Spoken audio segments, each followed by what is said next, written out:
अस्सलाम वालेकुम, आप देख रहे हैं पाक एक्सक्लूसिव टीवी। अगर आपने मेरे चैनल को सब्सक्राइब नहीं किया ज़रूर करें। ये आप जो मनाज़र देख रहे हैं ये मेंचर झील के हैं। इसमें पानी की सतह ख़तरनाक हद तक बढ़ चुकी है और इसको कम करने के लिए मुख्तलिफ़ जगह कट लगाए जो अब तक नाकाम रहे, क्योंकि दरिया का जो पानी है वो उल्टा बहने लगा है। झील के किनारे मजबूत करने के लिए भी काम हो रहा है। इसी तरह इंडस हाईवे पानी में डूब गई है और दादू, सेवन, सईदाबाद और दूसरे कई शहरों को ख़तरा लाहक हो गया। शहरियों की नकल मकानी जारी है।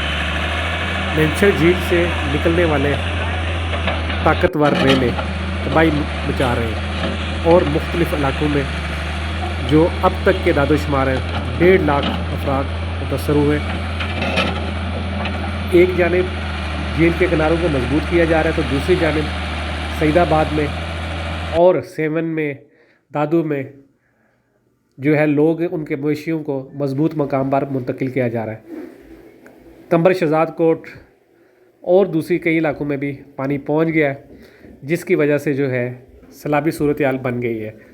खड़ी फसलें तबाह हो गई हैं और मुख्तलिफ इलाकों में जो खाने पीने की वो है सामान उसकी भी किल्लत हो गई है। बड़ा अफसोस हो रहा है। सबसे बड़ी बात यह है कि रोड बंद हो जाने की वजह से पानी जो है हमारा पूरा सिंध यहाँ तक कि बहुत से पुल जो है उनके ऊपर भी पानी आ गया। दिखा सकता हूँ और जो मसाजिदें जो है पानी में डूबी हुई हैं और पूरे गांव इस वक्त अगर शहरों में देखा जाए आवाज आप सुन सकते हैं पानी के बहाव की। ऊंची है, ये पुल टूट चुका है। बाकी जो है दुआ करें अल्लाह ताला पानी ही पानी लोगों के लिए आसानी फरमाए। आप देख रहे हैं पाक एक्सक्लूसिव टीवी पर ये मनाजिर। ये आप देख सकते हैं कि किस कदर जो है वो पानी जो है मुख्तलिफ गाँव में जमा हो चुका है। और ये जो है ये सूरत हाल सिंध के किसी एक शहर या एक गांव तक नहीं रही, बल्कि पूरे सिंध में फैल चुकी है।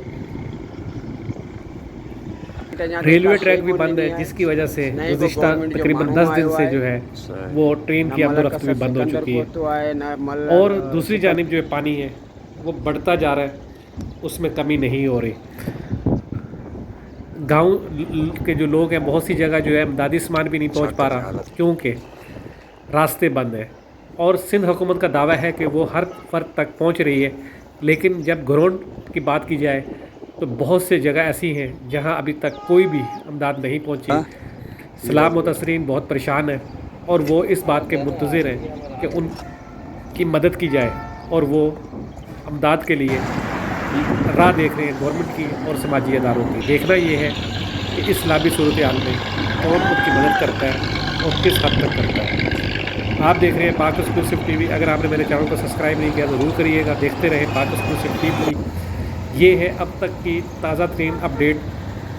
कहा जा रहा है कि 2 दिन के बाद UNO के जनरल सेक्रेटरी भी सिंध का दौरा करेंगे। आप देख रहे हैं पाक एक्सक्लूसिव।